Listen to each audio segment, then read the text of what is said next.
कोई नहीं, सब हो जाएगा अच्छे से, परेशान नहीं हो। डाल्टन्स एटॉमिक थ्योरी, डाल्टन साहब की एटॉमिक थ्योरी पढ़ लिया था हम लोगों ने। क्या कहा था इन्होंने, क्या कहा था लास्ट क्लास में, बताओ भाई क्या क्या पढ़े थे।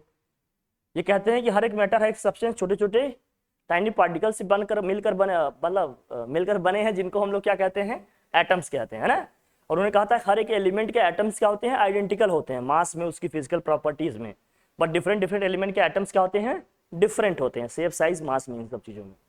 फिर उन्होंने कहा था जब एटम्स क्या होते हैं, आप फिक्स्ड रेशियो में क्या होते हैं, कंबाइंड होते हैं, तो उससे क्या बनता है, मॉलिक्यूल और कंपाउंड बनता है ना भाई। और एटम्स जब भी किसी केमिकल रिएक्शन में पार्टिसिपेट करेंगे तो इनका फर्दर डिवीजन पॉसिबल नहीं है। फिर इसके ड्रॉबैक्स थे, यही सब बताए थे। जब ये कह रहे थे कि किसी भी एटम के जो सबसे स्मॉलेस्ट पार्टिकल है वो क्या है भैया, एटम्स है। तो हमने देखा एटम से भी छोटे पार्टिकल सब एटॉमिक पार्टिकल्स हैं, कौन से हैं, इलेक्ट्रॉन, प्रोटॉन, न्यूट्रॉन, न्यूट्रोनो, पॉजिट्रॉन्स, मेसॉन्स, ये सब हैं। तो ये थ्योरी इनकी थोड़ी सी यहाँ पर इनकी कमी रह गई, ये नहीं बता पाए, वही ड्रॉबैक है, इनकी डिमेरिट है। और atoms of the same element have the different masses in case of isotopes and isobars, ये सब बार नहीं बताया इनको। मतलब ये है कि डाल्टन साहब आइसोटोप्स और आइसोबार्स के बारे में नहीं बता पाए कि एक ही एटम से एक से ज्यादा एटॉमिक मास नंबर क्यों मिल रहे हैं हमारे, है ना, एटॉमिक मास क्यों मिल रहे हैं, मास नंबर डिफरेंट डिफरेंट क्यों मिल रहे हैं, और दो या दो से ज्यादा डिफरेंट एलिमेंट्स के जो मासेस हैं वो सेम क्यों आ रहे हैं, जिनके एटॉमिक नंबर डिफरेंट है, ये सब ये नहीं बता पाए। ये सब इनके क्या है, डिमेरिट्स में आएंगे। बाकी सब तो ऐसे ही है, मेन दो यही हमने कहा था देखने के लिए, ठीक है भाई। आज हम लोगों ने क्या पढ़ने थे, law of conservation of mass. क्या क्या पढ़ना है भैया, मॉलिक्यूलर मास वगैरह निकालना आता है ना आप लोगों को, है ना, ठीक है। लिखो देखो, हेडिंग करिए law of conservation of mass. Basically ये लॉ ऑफ आपका उसमें है, हेडिंग करो एक, पहले बड़ी हेडिंग करो, लिखो लॉ ऑफ, हाँ, केमिकल कॉम्बिनेशन। उसमें पहली हेडिंग करो लॉ ऑफ कंजर्वेशन ऑफ मास। इसमें 3-4 लॉ हमें पढ़ने हैं, इंपॉर्टेंट है ना। Law of chemical combination, law of chemical combination, ये हेडिंग है। सब हेडिंग करिए पहला लॉ ऑफ कंजर्वेशन ऑफ मास। हम लोगों ने पढ़ने हैं पहले इसमें क्या, law of conservation of mass. Mass conserve रहता है कहते हैं, जैसे law of conservation of energy आपने पढ़ा था ना। Law of conservation of energy क्या कहता है अपना, energy can neither be created nor be, it can only be, हाँ ठीक है।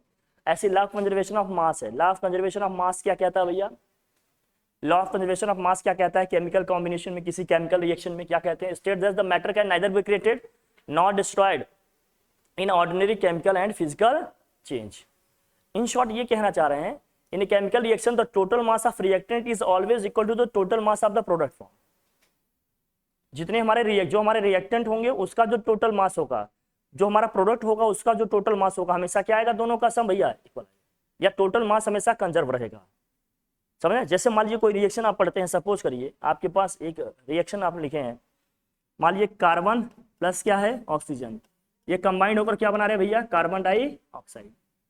कार्बन डाइऑक्साइड, जब ये कार्बन डाइऑक्साइड बना रहा है तो इसमें ये बताएंगे आपसे क्या, कार्बन का एटॉमिक मास कितना होता है भैया, 12। अगर हम मोलर मास की बात करेंगे 12। ऑक्सीजन का कितना होगा, 16। 16 टू जा कितना होगा ये, 32 ग्राम। यहाँ करेंगे, दोनों को ऐड करो, 12 प्लस क्या हो गया भैया, 32, आ जाएगा कितना, 44। यहाँ भी सम करेंगे दोनों का तो कितना आ जाएगा, यहाँ दोनों को सम करेंगे कितना आ जाएगा, 44। LHS में भी 44 है, RHS में भी क्या है आपका 44। तो कहते हैं टोटल मास हमेशा क्या रहेगा, कंजर्व। यहाँ भी 44 है, LHS में भी, RHS में भी कितना आ रहा है, 44। तो यही कह रहे हैं, in a chemical reaction the total mass of reactant is always equal to total mass of product form. उस केमिकल रिएक्शन में जितना रिएक्टेंट हमने यूज किया है उसका जो मास है टोटल, प्रोडक्ट जो हमारा बन रहा है उसका जो टोटल मास है, ये दोनों हमेशा क्या आएंगे, इक्वल आएंगे। इन शॉर्ट मास हमेशा क्या रहेगा, कंजर्व रहेगा, ठीक है ना। इसमें लिखिए in a chemical reaction, heading करिए, in a chemical reaction, heading कर लिया, लिखिए in a chemical reaction the total mass of, in a chemical reaction the total mass of reactant is always equal to the total mass of reactant is always equal to the total mass of product formed. In a chemical reaction total mass of reactants is always equal to the total mass of products formed. किसी भी chemical reaction में total mass जो है reactant का, वो product के total mass के हमेशा क्या आएगा भाई, इक्वल आएगा, ठीक है भाई, लिख लो। In a chemical reaction total mass of reactants is always equal to what, total mass of products. लिख लिया भाई।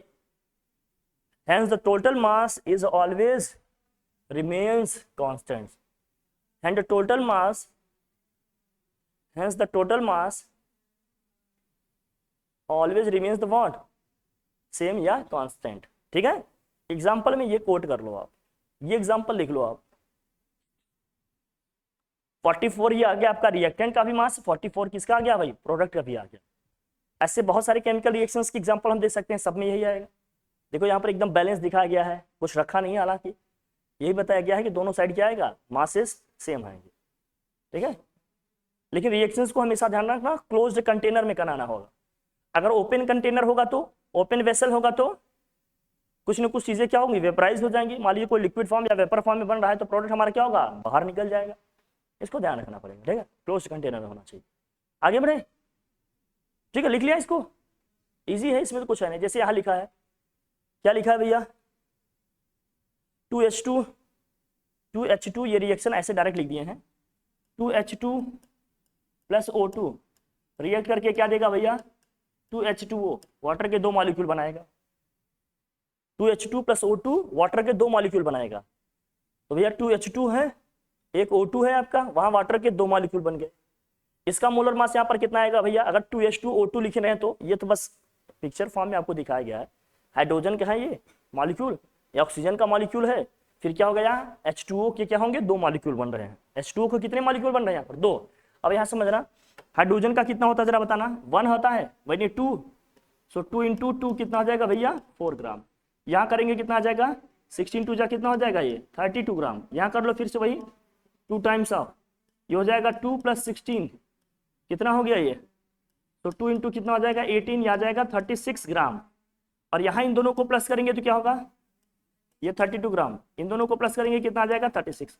जो रिएक्टेंट का मास आया वही तो प्रोडक्ट का मास आ रहा है, और हमेशा ही आएगा।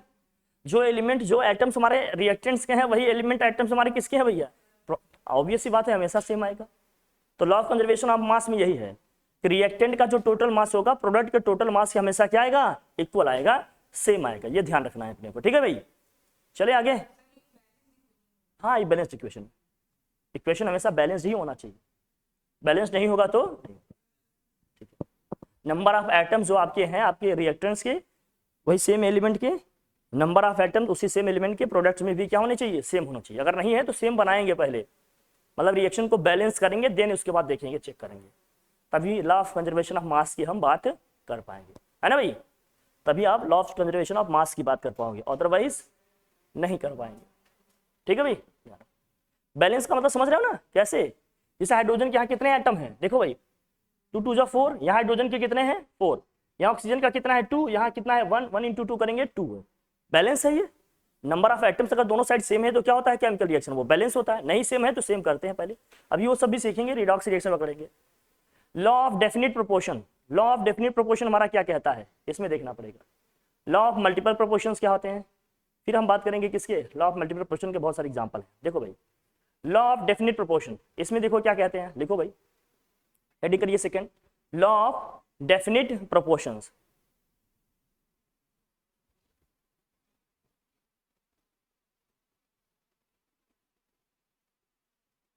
Law of definite proportion, law of definite proportion में कहते हैं कि हर एक एलिमेंट किसी दूसरे एलिमेंट से एक डेफिनिट रेशियो में ही क्या होता है भैया, कंबाइन होता है।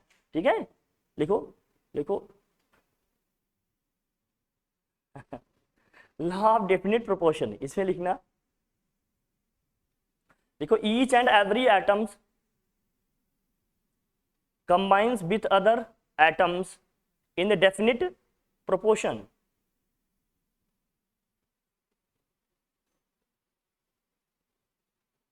Each and every atom combines with what, other atoms in a definite proportion. एक डेफिनिट प्रोपोर्शन में ही हमेशा क्या होंगे भाई, कंबाइन।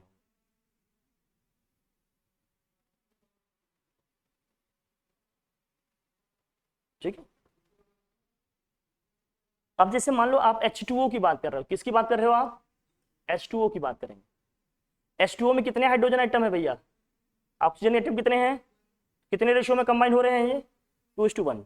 तो जब मैं H2O की बात कर रहा हूँ, किसकी बात कर रहे हैं भैया, H2O की, तो हाइड्रोजन और ऑक्सीजन का रेशियो कितना आ रहा है, 2:1। ये भी एक डेफिनेट प्रोपोर्शन है। अगर मैं अमोनिया गैस की बात कर रहा हूँ भैया, अमोनिया गैस में आपको क्या क्या दिख रहा है, नाइट्रोजन और क्या है भैया इसमें, कौन से रेशियो में है ये, 1:3 के रेशियो में। हर एक मॉलिक्यूल में जो एटम्स होंगे ना, एक दूसरे से क्या होंगे, एक डेफिनेट प्रोपोर्शन में कंबाइंड। कहीं भी आप देखिएगा कुछ भी एक्स वाई, डेफिनेट प्रोपोर्शन का मतलब होल नंबर रेशियो आपको मिलेगा, बस एक फिक्स्ड नंबर में उनका रेशियो मिलेगा। जैसे कार्बन डाइऑक्साइड की हम बात करें, CO2 की हम बात करें, तो क्या होगा जरा बताना। हाँ,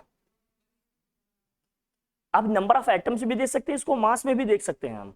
अगर हम मास में देखते हैं तो क्या होता है, AMU में देखते हैं तो क्या होता है, अभी बताते हैं, देखो कैसे आएगा। कार्बन कितने एटम है ये सब बताओ, कार्बन ऑक्सीजन का देखें तो क्या होगा, 1:2, 1:2 का दिख रहा है। अब प्रोपोर्शन बाय मास देखते तो, अगर हमने कहा, क्या लिखा आपने, each and every atoms combined with other atoms in a definite proportion, by mass भी कर सकते हैं, चाहे तो लिख दो आगे एक्सटेंड करके उसको, बाय मास। क्या लिखेंगे भाई, बाय मास। अभी नंबर में भी होगा, ब्रैकेट में लिखना उसको, बाय मास, ब्रैकेट में लिखना क्या, बाय मास, ब्रैकेट में लिखना क्या, बाय मास। मास के कॉन्टेक्स्ट में भी देख सकते हैं, जैसे मास के कॉन्टेक्स्ट में देखते हैं तो क्या होता है जरा देखना।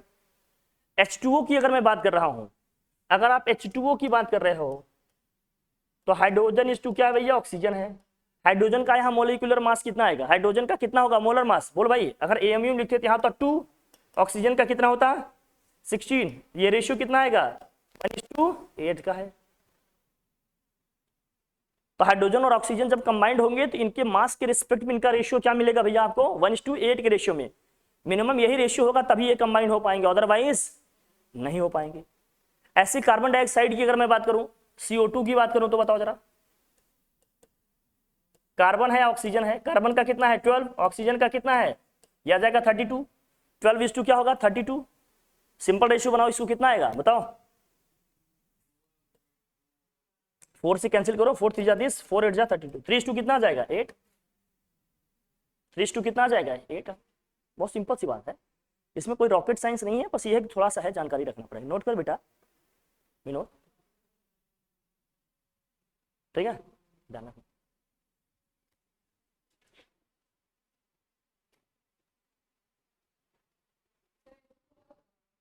इसमें नहीं, अलग अलग अलग एटम से तो अलग अलग प्रोपोर्शन में आएंगे ना, सबसे एक ही रेशियो में ऐसे जरूरी थोड़ी है। हाँ, इसमें हाँ, तो हमने कहा बाई मास लेंगे तो मास का भी एक डेफिनेट प्रोपोर्शन होगा, नंबर ऑफ आइटम्स का लेंगे तो उसका भी एक कितना क्या होगा, डेफिनेट प्रोपोर्शन होगा। भाई ऑब्वियस सी बात है, मास के नंबर बड़े होंगे ना, मास का नंबर बड़ा होगा, आएगा तो उसमें आएगा बड़ा, ठीक है ना। ऐसे सबका आएगा, बाई मास भी देख सकते हैं, इसमें भी देख सकते हैं। जैसे इसका देख लो, अब इसका देखो, लॉ ऑफ मल्टीपल प्रोपोर्शन दिया है, मास का है इसमें, देखो 1 मिनट रुको, मैं आ रहा हूँ, इसको लिखो तुम लोग, लिख लो इसका एग्जाम्पल। ये NO है, नाइट्रिक ऑक्साइड, तो मोलर मास क्या होता है नहीं याद है, मोलर मास का मतलब क्या था, 1 मोल का जितना मास होगा। अगर नंबर ऑफ पार्टिकल्स की हम बात कर रहे होते हैं तो कितने पार्टिकल्स होते हैं 1 मोल में भाई, 6.02 × 10⁻23 है ना। और वैसे बात करेंगे तो उसका जो मॉलिक्यूलर मास आता है ग्राम में हम बता दें, वही हमारा क्या हो जाएगा, मोलर मास हो जाएगा। मॉलिक्यूलर मास कहेंगे तो AMU या U में लिखते हैं ना, अगर हम मॉलिक्यूलर मास की बात करेंगे तो AMU में लिखते हैं या किस में लिखते हैं, U में लिखते हैं, ठीक है, ध्यान रखना भैया विनोद, ठीक है। तो क्या लिखा है इसमें, बाई मास, क्या लिखा आपने, बाई मास। बाई मास की बात कर रहे हैं तो एक मास के एक डेफिनेट प्रोपोर्शन में ही एक दूसरे से क्या होंगे, कंबाइंड होंगे। जैसे मान लो, अब यहाँ देखो, अब यहाँ देखिए क्या क्या है, जैसे क्या है नाइट्रिक ऑक्साइड, ये NO लिखा है ना, इसका मतलब क्या है यहाँ पर NO है, ये क्या है भैया NO2 है, ये क्या है N2O है, ये क्या है भैया N2O है। यह है आपका नाइट्रिक ऑक्साइड, नाइट्रोजन डाइऑक्साइड, ये क्या है नाइट्रस ऑक्साइड। तो नाइट्रिक ऑक्साइड क्या है, NO देखो क्या है, नीचे लिखा भी है। नाइट्रोजन का क्या होता है मॉलिक्यूलर मास 14 ग्राम होगा, AMU में लिखे जो लिखे दोनों में सेम आएगा, ग्राम ग्राम बढ़ जाएगा। ऑक्सीजन का कितना होगा 16, रेशियो कितना बन जाएगा भैया 1:, अगर नंबर ऑफ एटम का रेशियो देखेंगे तो 1:1 का है, बाकी डिवाइड करेंगे क्या होगा 7:8 बनेगा। यहाँ पर देखो कितना होगा भाई बताओ, NO2 है, नाइट्रोजन का कितना है 14, ऑक्सीजन का कितना है 32, यहाँ निकालोगे एक ऑक्सीजन का 16, 2 का होगा कितना हो जाएगा 32, रेशियो कितना आया, अगर कैंसिल करेंगे तो 7:16 लिख देंगे। अब यहाँ देखो क्या होगा भाई, ये देखो दोनों में लिखा है, देख रहे हो कि नहीं, ये दोनों में लिखा है, एटम्स में भी लिखा है और मास में भी लिखा है, लेकिन सिलेबस में मास से है तो मैं मास से बता रहा हूँ। N2O का करेंगे भाई, एक नाइट्रोजन का 14 है, दो तो का कितना हो जाएगा 28, ऑक्सीजन का 16 है, सिंपल रेशियो में कन्वर्ट करेंगे तो कितना आएगा 7:2। और यहाँ देखो नंबर ऑफ एटम्स में देखेंगे 2:1, यहाँ देखेंगे क्या आएगा 1:1, वहां कितना आ जाएगा। ठीक, दोनों का दिया है, लेकिन हमारे यहाँ बाई मास है तो हम बाई मास से देख रहे हैं, बाकी नंबर ऑफ आइटम्स में भी देख सकते हैं। Law of multiple proportion, law of what multiple proportion. अब इसमें यहाँ देखना भैया, ऑक्सीजन आइटम का रेशियो अलग अलग दिया है, इसमें किसमें कितना है ये ध्यान समझना अपने को, कैसे निकालना होता है ये समझना कि ये क्या आता है, कैसे क्या निकालना होता है समझना। जैसे मान लीजिए मल्टीपल प्रोपोर्शन की हम बात कर रहे हैं, अभी हम लोगों ने क्या लिखा था, लॉ ऑफ डेफिनिट प्रोपोर्शन लिखा था ना, अब हम लोगों ने लिखना है क्या, law of multiple proportion. Heading करिए लॉ ऑफ मल्टीपल प्रोपोर्शन, बस यही है कुल में। अगर भाई मास एटम इन सब का ही रेशियो बताना है, स्टार्टिंग में यही सब है, law of multiple proportion. Law of multiple proportion क्या कहता है ये समझना भाई। देखो क्या दिया, जिससे कंपाउंड है अपना, क्या समझना पहले इसको, नाइट्रस ऑक्साइड है, हम मास लिखेंगे इनका क्या है, मॉलिक्यूलर मास मोलर मास 28 हो गया 16। नाइट्रिक ऑक्साइड है, सबका लिख लेंगे जितना है। नाइट्रिक ऑक्साइड में कितना हो जाएगा, नाइट्रोजन का 14 है, ऑक्सीजन का कितना है 16 है। यह है नाइट्रोजन ट्राइऑक्साइड, या नाइट्रिक ऑक्साइड का मतलब ये अपर स्टेज वाला है जहां पर ऑक्सीडेशन नंबर ज्यादा आता है। तो नाइट्रोजन ट्राइऑक्साइड है, ये कितना हो जाएगा 28 48, बस रख दिए जितना भी जिसका आ रहा है। NO2 का क्या हो जाएगा 1432, यहाँ हो जाएगा N2O52 28 80, मतलब जो निकालिए। Taking fixed mass of nitrogen, nitrogen का मास क्या करते हैं भैया, सब में फिक्स कर लेते हैं। नाइट्रोजन का मास अगर हम फिक्स करना चाहते हैं तो सब में जितना है मिनिमम वही बना दो, मैक्सिमम सब में मैक्सिमम जितना है वही बता दो, या तो मिनिमम बना लेते हैं सबको, या तो क्या कर लेते हैं भाई मैक्सिमम। तो नाइट्रोजन सब में चूंकि कॉमन एलिमेंट है, ऑक्सीजन भी कॉमन है, तो नाइट्रोजन के साथ हम ऑक्सीजन के प्रोपोर्शन की बात कर रहे हैं, तो नाइट्रोजन के मास को क्या करेंगे, सेम करेंगे। नाइट्रोजन का मास देखो अगर सेम करना चाहते हैं, 28 है, यहाँ क्या है भाई 14 है, यहाँ क्या है 28, यहाँ 14, यहाँ 28। नाइट्रोजन की मास को मैं क्या बनाना चाह रहा हूँ भैया 28। नाइट्रोजन के मास को हम क्या करना चाह रहे हैं, फिक्स करना चाह रहे हैं। तो ये 28 है, ये भी 28 नहीं था तो इसको 28 बनाए। 28 बनाने के लिए मुझे क्या करना पड़ा, इसको 2 से मल्टीप्लाई करना पड़ा। जब 22 से मल्टीप्लाई कर देंगे तो यहाँ 28 32 हो जाएगा। ये 28 पहले से था तो 28 रहने दिया। ये आपका 14 32 था, फिर से हमने क्या किया, इसको 2 से मल्टीप्लाई कर दिया, क्या हो जाएगा 28 64। फिर से ये 28 80 है, 28 80 रहने दिया, कोई दिक्कत नहीं, आसानी से आ जाएगा। Divide the lowest amount of oxygen reacting, सबसे कम ऑक्सीजन का अमाउंट कौन से एक्सप्रेशन में आपको दिख रहा है भाई, ये 16 है, यहाँ 16 है, 48 है, 32 और क्या दिया है 80। जो सबसे कम वैल्यू है ऑक्सीजन की, उसी से इसको क्या कर लेंगे, हम डिवाइड कर लेंगे। जहां जिसकी भी ऑक्सीजन का जो मास आ रहा है उससे हम लोवेस्ट वैल्यू से उस सबको हम क्या करेंगे, डिवाइड कर लेंगे। सबसे लोवेस्ट वैल्यू ऑक्सीजन की क्या है भैया 16 है। तो जो ये हमें वैल्यू मिल गई, जो हमें वैल्यू मिल गई है नाइट्रोजन के मास को हमें फिक्स करने के बाद जो वैल्यू हमें यहाँ मिल गई, इसको हम क्या करेंगे, इस लोवेस्ट वैल्यू से क्या कर लेंगे, ऑक्सीजन की जो लोवेस्ट वैल्यू है उससे हम क्या करेंगे, डिवाइड करेंगे। तो ऑक्सीजन की लोवेस्ट वैल्यू 16 है, 16 से 16 को डिवाइड करेंगे क्या आ जाएगा भैया 1। 16 से 32 को डिवाइड करेंगे कितना आ जाएगा भैया 2। 16 से 48 को डिवाइड करेंगे क्या आ जाएगा भैया 3। 16 से 64 को डिवाइड करेंगे क्या आ जाएगा भैया वैल्यू 4। 16 से 80 को डिवाइड करेंगे क्या आ जाएगी भैया 5। ठीक है, रेशियो ऑफ ऑक्सीजन कि नाइट्रोजन के साथ ऑक्सीजन किस रेशियो में कंबाइंड हो रहा है बेसिकली। तो हमें मिल गया क्या भैया, पहले वाले में तो ये हो गया 1, उसमें 1 है, उसमें कितना है भैया 2 है, मतलब नंबर ऑफ नाइट्रोजन आइटम को मैं 2 रख रहा हूं, तो 2 नाइट्रोजन के रिस्पेक्ट में कितने ऑक्सीजन उससे कनेक्ट हो रहे हैं ये बताया जा रहा है। पहले केस में देखो 2 नाइट्रोजन से कितने ऑक्सीजन कनेक्ट हो रहे हैं, अब 1 से 1 हो रहा है तो 2 से कितना होगा भाई, हमें 2 नाइट्रोजन से देखना है ना, 2 नाइट्रोजन से देखना है। 1 से 1 ऑक्सीजन हो रहा है तो 2 से कितना होगा 2 होगा, इसलिए यहाँ सीधे क्या लिख दिए 2। अब यहाँ देखो 2 से सीधे आपको क्या दिख रहे हैं 3 दिख रहे हैं, यहाँ देखिए आपको सीधे कितने दिख रहे हैं 1 से 2 दिख रहा है तो 2 से कितना हो जाएगा 4, बाकी ये निकालने से भी आ रहा है। फिर देखिए 2 से सीधे यहाँ 5 दिख रहा है तो सीधे यहाँ क्या लिख दिया हमने 5। तो आप डायरेक्ट यहाँ से लिख सकते थे, लेकिन निकालने का अपना एक तरीका है समझने का कि दोनों से किस रेशियो में ऑक्सीजन आइटम हमारे क्या हो रहे हैं कंबाइंड हो रहे हैं। किसी एक के मास को हम क्या करेंगे फिक्स करेंगे, हमें ऑक्सीजन का देखना है तो नाइट्रोजन का फिक्स करेंगे, नाइट्रोजन का देखना है तो ऑक्सीजन का क्या करेंगे भाई फिक्स करेंगे। तो जो नंबर हमें सिंपल दिखता है जिसमें बहुत ज्यादा वेरिएशन नहीं है उसको हम फिक्स कर लेते हैं। नाइट्रोजन में नहीं दिखा है, नाइट्रोजन को हमने क्या कर लिया भाई फिक्स कर लिया। तो हमने देखा maximum number of nitrogen atoms कितने हैं भाई, 2 हैं। तो जहां 2 हैं वहां रहने देंगे, जहां 2 नहीं उसको 2 बनाएंगे। मासेस को अगर हमें चेंज करना होगा तो कैसे चेंज करेंगे भैया, नाइट्रोजन का 28 मास हमने फिक्स कर लिया, मैंने पहले तो लिख दिया सिंपल रेशियो जो आया मासेस का, हमने सिंपल रेशियो लिख दिया जितना आया। फिर हमने कहा नाइट्रोजन का मास हमने फिक्स किया, कितना कर लिया, जितनी मैक्सिमम वैल्यू होगी वो फिक्स करेंगे। मैक्सिमम वैल्यू कितनी है भैया, 28 हमने क्या कर लिया, फिक्स कर लिया। फिर जहां 28 नहीं है उसको 28 बनाएंगे। यहाँ 14 था, इसको 28 बनाने के लिए 2 से मल्टीप्लाई करना पड़ेगा। जब इसको 2 से मल्टीप्लाई करेंगे तो 16 को भी 2 से मल्टीप्लाई करना पड़ेगा। फिर यहाँ 28 था, 28 रहने दिए। यहाँ 14 है, 14 को 28 बनाने के लिए फिर से इसको क्या करेंगे, 2 से मल्टीप्लाई करेंगे। फिर यहाँ 28 था, इसको 28 रहने देंगे। फिर करेंगे नंबर ऑफ ऑक्सीजन आइटम में निकालना है, रेशियो निकालना है। इसको तो कैसे निकालोगे, जो ऑक्सीजन की सबसे लोवेस्ट वैल्यू होगी इसमें निकालने के बाद, मास नंबर को फिक्स करने के बाद, उस लोवेस्ट वैल्यू से हम क्या करेंगे, ऑक्सीजन का जो भी मास आ रहा है यहाँ पर सबको क्या करेंगे, डिवाइड करेंगे। पहले में हम 16 से 16 को डिवाइड करेंगे, 1 आ गया। दूसरे में हम 32 को 16 से डिवाइड करेंगे, 2 आ जाएगा। तीसरे में हम भाई 48 को किससे डिवाइड करेंगे, 16 से कितना आ जाएगा, 3 आ जाएगा। इसमें 64 को 16 से डिवाइड करेंगे, क्या आ जाएगा, 4। यहाँ फिर क्या होगा भैया, 80 को अगर 16 से डिवाइड करेंगे कितना आ जाएगा, 5। तो 2 नाइट्रोजन एटम से कितने ऑक्सीजन एटम भाई कंबाइंड होंगे, ये मल्टीपल प्रोपोर्शन दिया है इसीलिए कि एक ही एटम से ऑक्सीजन किस किस रेशियो में क्या हो सकता है, कंबाइंड हो सकता है। 2 नाइट्रोजन से ऑक्सीजन 1 की रेशियो में भी आ सकता है, 2 के रेशियो में भी आ सकता है, 3 के रेशियो में भी आ सकता है, 4 के रेशियो में भी आ सकता है और 5 के रेशियो में भी आ सकता है। इसलिए इसका क्या नाम रखा गया, law of multiple proportion. Is that clear, बना लो, इसका स्टेटमेंट लिखवाते हैं, बनाओ इसको, बनाओ बनाओ बनाओ भैया विनोद, बनाओ। क्या कह रहे थे, हाँ अच्छा, ये तो फिर नहीं चलेगा भाई ऐसे कैसे। अब इसमें देखना जरा, अब यहाँ इसमें इसी में सेम वही कॉन्सेप्ट है, जरा समझना।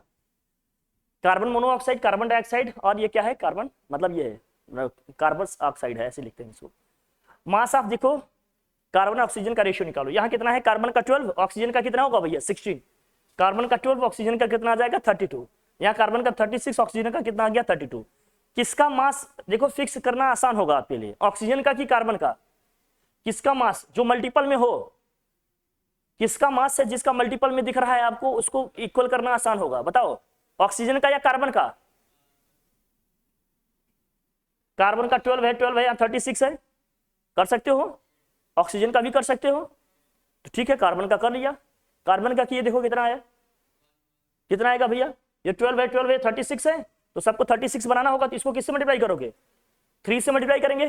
यहाँ 3 से मल्टीप्लाई करेंगे तो इसे भी 3 से मल्टीप्लाई करना पड़ेगा, इसे भी 3 से मल्टीप्लाई करना पड़ेगा, और इसे भी 3 से मल्टीप्लाई करना पड़ेगा। अब हमें रेशियो निकालना हो तो कितना होगा भाई, लोवेस्ट कार्बन आइटम कितना है, यहाँ पर लोवेस्ट ऑक्सीजन का मास कितना है जरा बताना। अगर हमने यहाँ 36 कर दिया मतलब हम 3 कार्बन के रिस्पेक्ट में देख रहे हैं, कितने कार्बन के रिस्पेक्ट में देख रहे हैं, 3 कार्बन आइटम के रिस्पेक्ट में। अगर हम 3 कार्बन के रिस्पेक्ट में देख रहे हैं तो जरा बताना कितने ऑक्सीजन आइटम अटैच हुए हैं, यहाँ पर कितने दिख रहे हैं आपको। लोवेस्ट वैल्यू इसकी क्या है, 32। यहाँ कितने हैं भैया, 96। यहाँ कितने हैं, 48। इससे निकल पाएगा ये, दिया हो तो ठीक है, नहीं मैं इसको कराऊं, इससे निकल पाएगा ये, देखो यहाँ लिखा है, यहाँ सारी वैल्यूज लिखी है। Taking mass of oxygen and divide by the lowest mass which is what 38 we get. देखे 38 से 32 से 32 इसको डिवाइड करिए, यहाँ 32 है, यहाँ भी कितना है 32। ऑक्सीजन का सेम किया गया। यहाँ कार्बन का अगर सेम करेंगे तो हो पाएगा क्या, फ्रैक्शनल नंबर्स मिलेंगे। कैसे मिलेंगे जरा देखना, अगर मैं 32 से डिवाइड कर रहा हूं तो 48 डिवाइड बाय 32 कितना होगा, ये आएगा भाई 48 डिवाइडेड बाय 32 आएगा।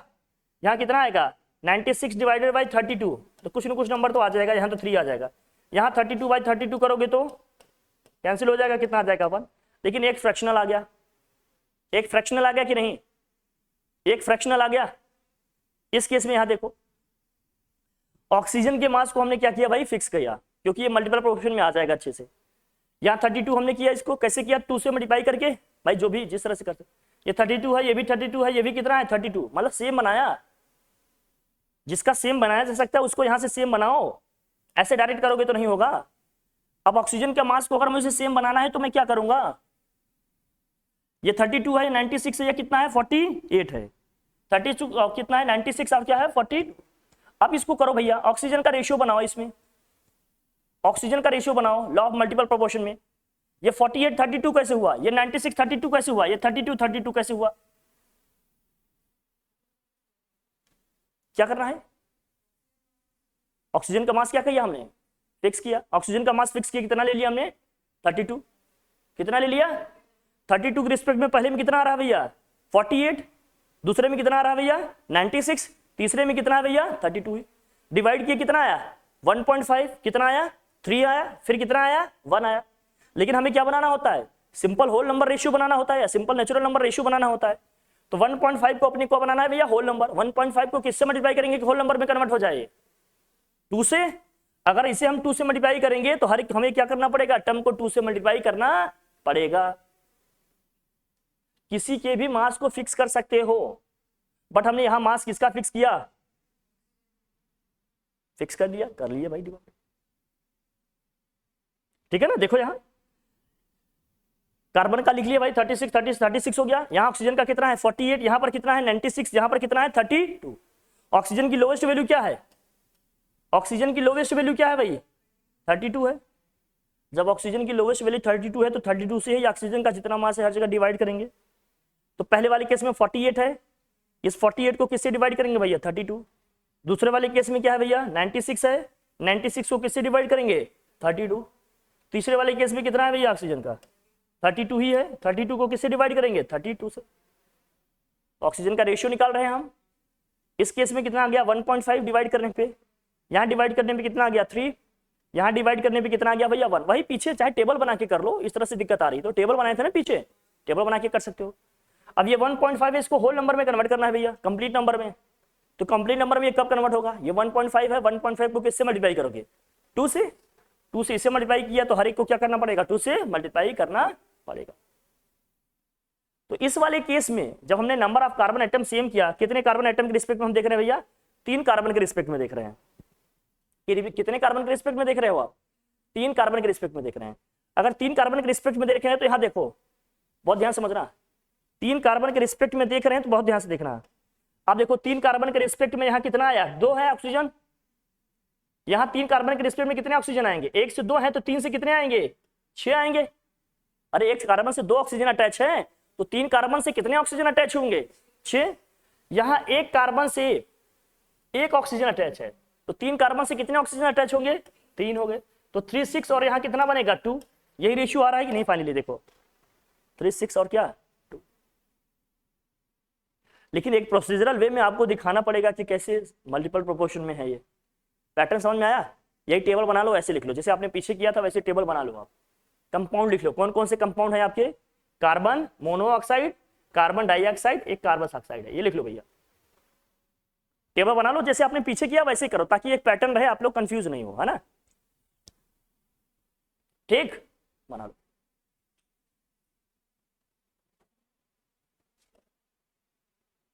बना लो बना लो।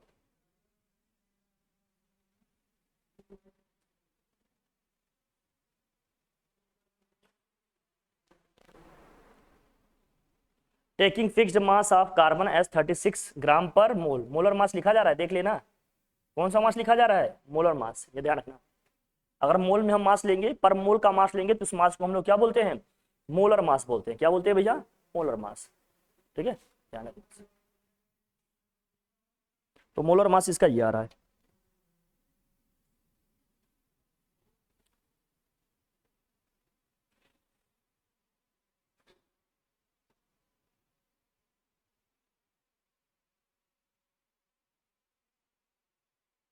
लिखते चलिए,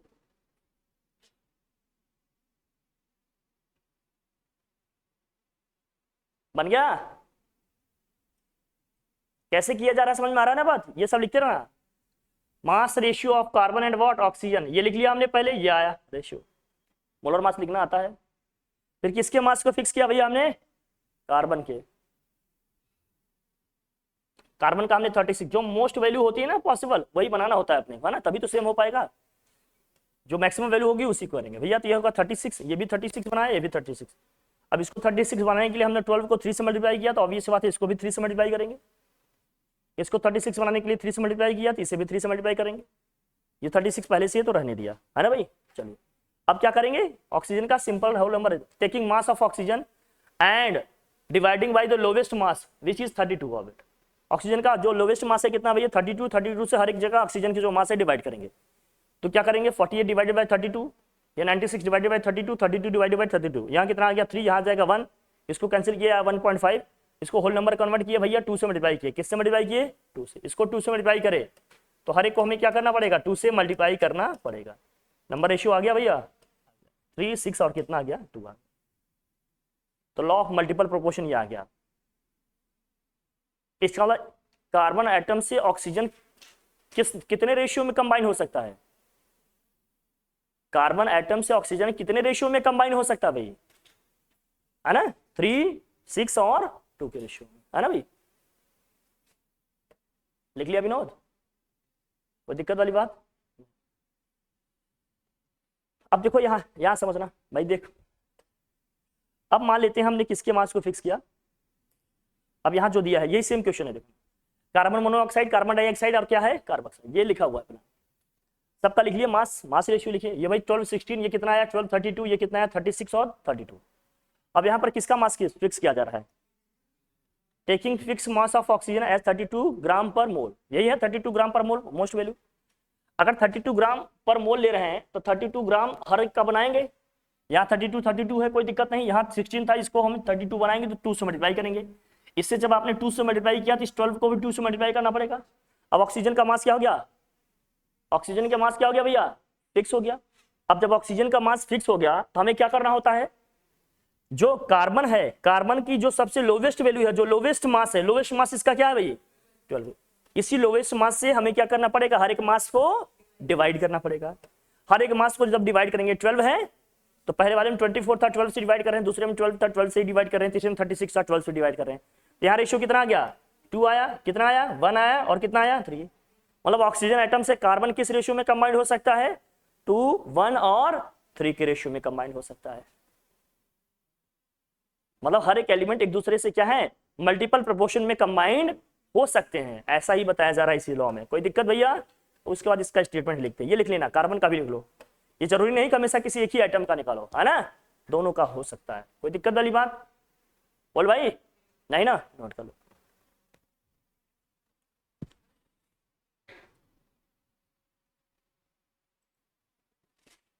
बड़ी आसान चीजें हैं, अगर थोड़ा सा बस प्रोसीजर थोड़ा देखना है क्या नहीं, है ना।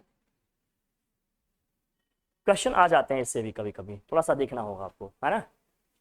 चले आगे बढ़े, जल्दी कर लीजिए इसे।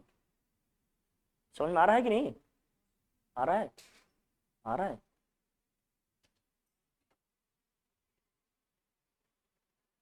एकलव्य की अंगूठा, अच्छा बेटा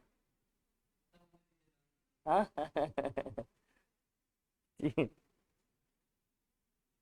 ध्यान रखना, 2 योद्धा धाराशाही हो गए हैं, तुम तना ध्यान रखना, सब कवर करके चलो। स्टेटमेंट क्या है देखो, if 2 elements can combine to form more than 1 compound, the masses of element that combined with a fixed mass of the other element are in the ratio of small whole numbers। बहुत लंबा चौड़ा लिख दिए, कुछ याद तो हो ना, क्या लिख दिए, if 2 elements can combine to form more than 1 compounds, अगर 2 एलिमेंट एक दूसरे से कंबाइंड हो रहे हैं, एक से ज्यादा कंपाउंड बना सकते हैं, nitric oxide, nitrogen dioxide, Nitrox oxide, nitrogen से ऑक्सीजन ही कंबाइंड हो रहे हैं और मल्टीपल कंपाउंड्स बना रहे हैं, कई सारे कंपाउंड्स बना रहे हैं, देन क्या कह रहे हैं, the masses of one element that combined with a fixed mass of other element. तब जो दोनों एलिमेंट कंबाइंड हो रहे हैं, किसी एक का अगर मैं मास फिक्स कर दूं तो दूसरे के डिफरेंट मास की क्या होगा, सिंपल होल नंबर रेशियो में कंबाइंड होगा। इसका मतलब क्या है, इसका मतलब यह है कि अगर मैंने ऑक्सीजन का मास फिक्स किया, ऑक्सीजन का मास फिक्स किया, तो ऑक्सीजन के 1 ग्राम मास से कार्बन का 2 ग्राम मास कंबाइन हो सकता है, 1 ग्राम मास भी कंबाइन हो सकता है और 3 ग्राम मास भी क्या होगा कंबाइन हो सकेगा। इस केस की क्या मतलब है, इसके पीछे वाले केस का क्या मतलब है, अगर हमने किसका मास फिक्स किया भाई कार्बन का, तो कार्बन के 1 ग्राम मास से ऑक्सीजन के 3 एटम भाई कंबाइन हो सकते हैं, 3 ग्राम कंबाइन हो सकता है, 6 ग्राम भी कंबाइन हो सकता है और 2 ग्राम भी क्या हो सकता है कंबाइन हो सकता है। तो कह रहे हैं कि जब 2 एटम कंबाइंड हो रहे हैं, 2 एलिमेंट कंबाइन हो रहे हैं, किसी एक का मास अगर हमने फिक्स कर दिया तो वो दूसरे एलिमेंट से एक फिक्स्ड होल नंबर रेशियो में ही क्या होगा, कंबाइंड होगा। अगर मल्टीपल कंपाउंड बना रहे हैं तो उनके जो मासेस का रेशियो होगा सिंपल होल नंबर रेशियो होगा, किसी एक एलिमेंट का मास अगर हमने फिक्स कर दिया तो। बात समझ आ रही है अपनी, है ना, यही कहा जा रहा है। तो ये लिख लो स्टेटमेंट जल्दी से, ये लिख लो, लिखो if two elements can combine to form more than one compound, if two elements can combine to form more than one compound,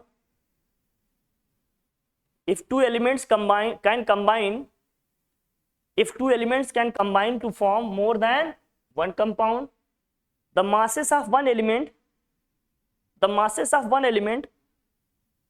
that combine with a fixed mass of the masses of one element that combine with a fixed mass of other element with a fixed mass of other element are in the ratio of small whole numbers.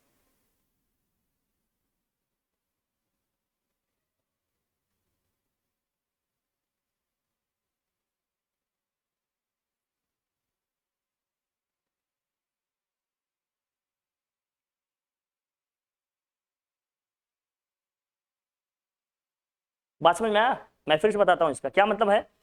अगर दो element combined होकर एक से ज्यादा compound बना रहे हैं तो किसी एक एलिमेंट का अगर हमने मास फिक्स कर दिया तो दूसरा एलिमेंट उसके फिक्स्ड मास से डिफरेंट रेशियो में क्या होगा, सिंपल होल नंबर रेशियो में कंबाइंड होगा। Is that clear? समझ में आ रही है ना? ये है law of multiple proportion, as simple as that. कोई दिक्कत है ना? यहां तक पढ़ते हैं, फिर इसको नेक्स्ट क्लास में कंटिन्यू करेंगे, बताएंगे। डन? ठीक है भैया, thank you for the day, thank you.